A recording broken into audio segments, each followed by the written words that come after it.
Hi guys, this is Scott Horn with the Owner Finance Network. This video we're going to do is just going to compare and contrast closing with a law firm versus closing with a title company.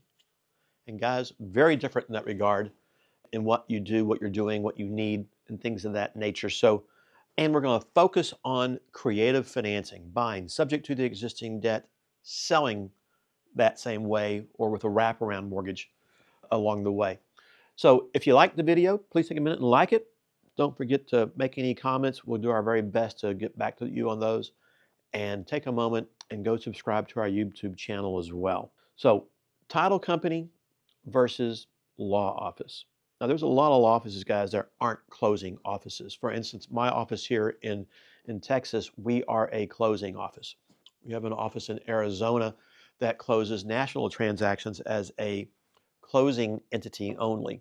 And you've got to make certain you understand what you're doing and where you're closing. Am I closing at a title company or am I closing a law firm? And how does that really come into play? Because technically, if you're closing in a title company and you're not getting title insurance, you're probably not really closing in the title office. You're closing with an affiliated law firm in some format that's preparing those documents because there's no title insurance being issued. And you need to decide which way you can go. For instance, is that law office you're closing in, if you wanted title insurance, do they have the ability to get that for you? Again, here in Texas, our law firm, we can get title insurance anywhere you need it in Texas.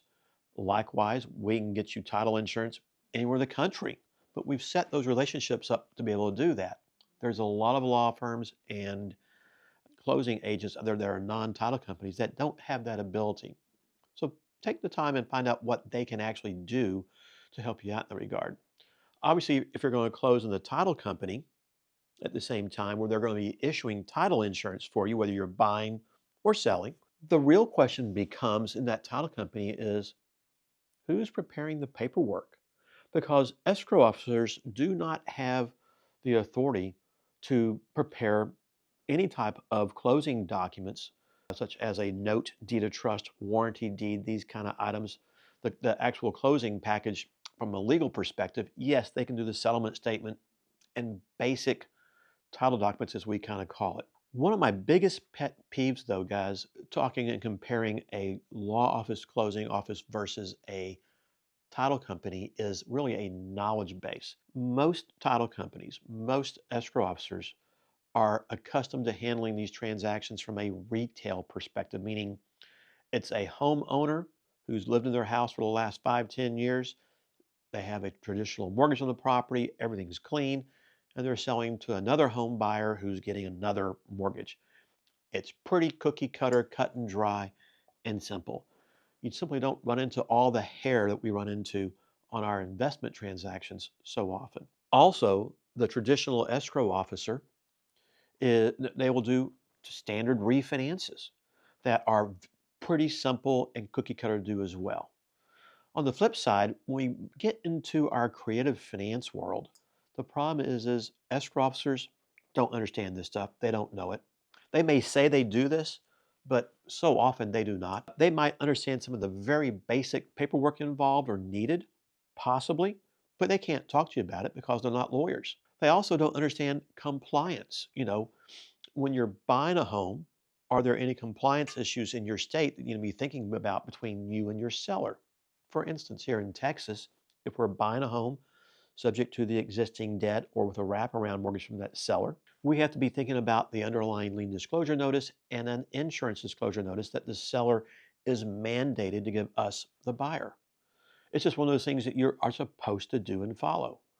Other states probably don't have that out there. But the escrow officers, they just don't do this stuff.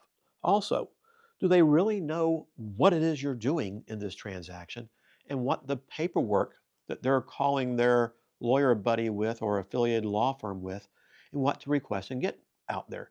And I also find from a title perspective, title companies, again, they don't understand this well enough, although they'll say they understand it, because this is just not what 99% of them do on a day-to-day basis.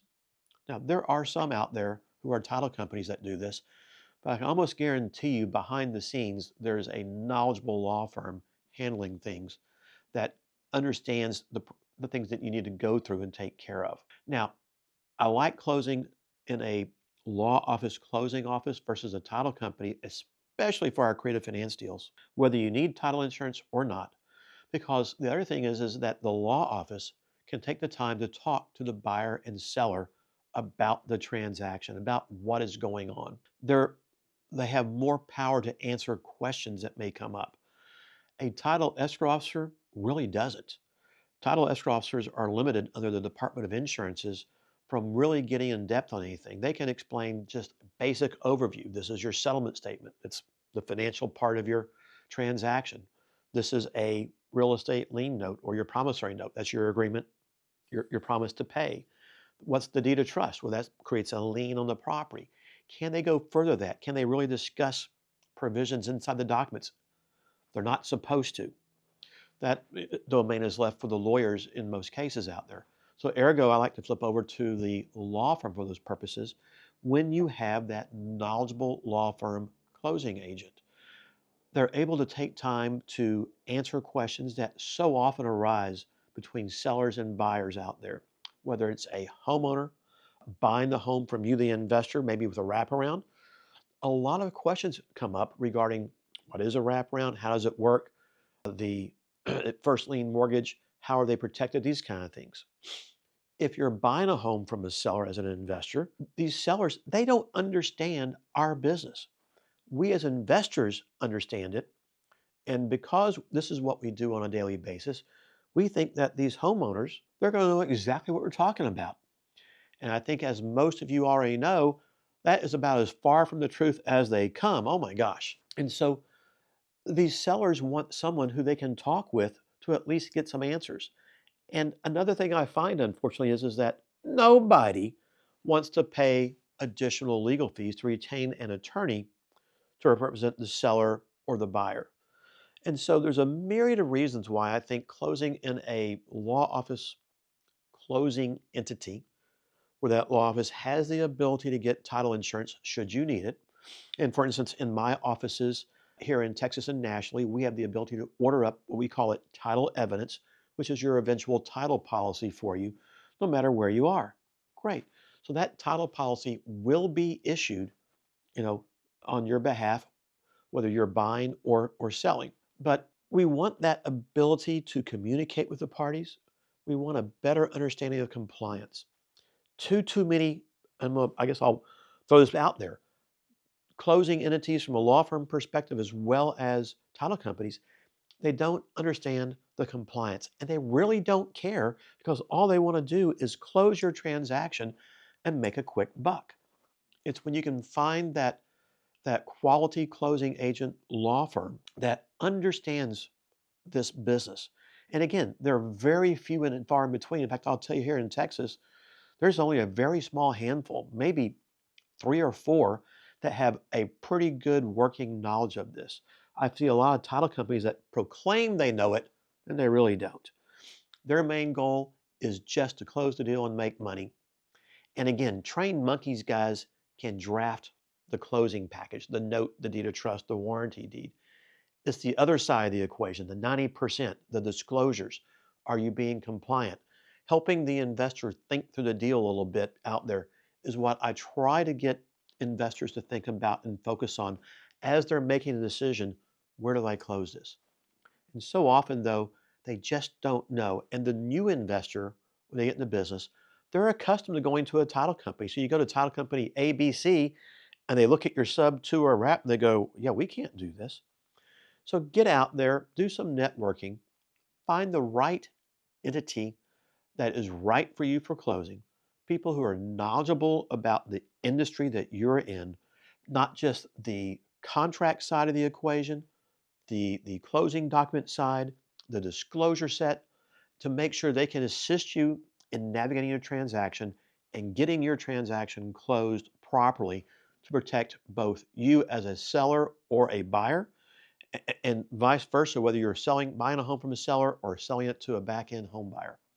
It's all about getting our deals done right, following our property codes, our finance codes, any national type requirements under the SAFE Act, Dodd Frank, or RESPA. And when you do that, you're going to wind up having a good transaction and a good closing.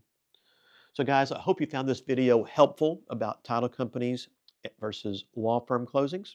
If you did, take a minute and like it. Don't forget to take a moment and comment. We're happy to do our best to answer those questions for you. Roll over and join our YouTube channel as well. We'll look forward to seeing you all next time.